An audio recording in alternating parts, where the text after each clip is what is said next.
안녕하십니까. 기업회생 전문 변호사인 법률사무소 진평 주익철 대표 변호사입니다. 오늘은 법인회생이나 일반회생 신청 시 그 전에 꼭 해야 할 것들에 대해 알아보겠습니다.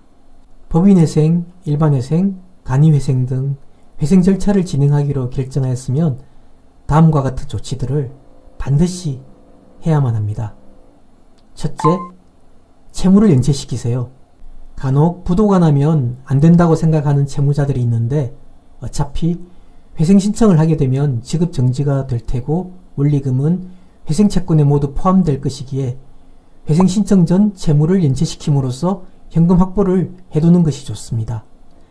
강제 집행은 회생 절차 개시 결정이 나야 풀릴 수 있으므로 회생 신청 후 개시 결정 시까지 운용할 자금이 없으면 법원에서 금융비용 동결과 강제 집행으로부터 보호를 해주더라도 회사 운영이 어려워 회생에 차질이 생기므로 어느 정도의 현금은 확보해 두는 것이 좋습니다. 그러나 다음은 연체시켜서는 안됩니다. 첫째, 임료입니다.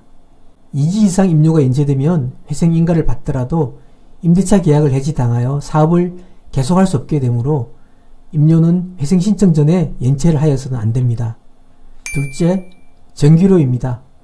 회생 신청 전 전기료를 연체하여 한전으로부터 단전을 당하게 되면 공장 가동이 어려워집니다. 이후 전기를 다시 공급받으려면 한전에 보증금을 걸어야 하는데 그 금액이 수천만 원에 달할 수 있기 때문에 회생기업으로서는 자금 마련이 어려워 공장 가동을 못해 회생에 차질을 빚을 수 있기 때문입니다. 셋째, 리스료입니다. 회생 신청 전에 기계, 의료기기 등의 리스료를 연체하게 되면 리스 회사에서 리스 계약을 해지하고 리스 기계를 회수하게 되며 그 때문에 공장이나 병원 등을 계속 운영하지 못할 수 있습니다.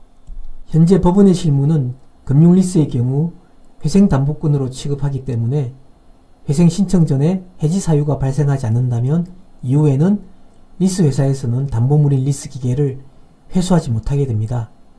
따라서 회생 신청 전에는 중요한 기기의 리스료는 연체해서는 안됩니다. 두 번째 조치로 주요 기계가 아닌 리스 자동차는 승계시키거나 반납시키세요. 담보채무가 거의 없는 경우 리스 자동차가 있다면 리스 회사의 의결권은 절대적인 담보권이어서 추후 채권자 동의를 받을 때 리스 회사가 무리한 요구를 할 수 있습니다. 또한 채무자나 채무자 회사의 대표자가 외제차를 리스로 타고 있으면 추후 채권자 동의를 받을 때 채권자들이 감정적으로 동의를 안 할 수 있습니다. 그렇기 때문에 리스 자동차, 특히 외제차는 회생 신청 전에 없애는 것이 좋기에 가능하다면 제3자에게 리스를 승계시키는 것이 좋습니다. 만약 제3자 승계가 안된다면 차라리 리스료를 연체시켜 리스 회사에서 리스 자동차를 가져가도록 하는 것이 좋습니다. 위약금이 발생하더라도 회생 채권에 포함시키는 것이 회생 담보권으로 진행하는 것보다 더 낫습니다. 세 번째 조치로 채권자 금융기관의 계좌에 예금을 두지 마세요.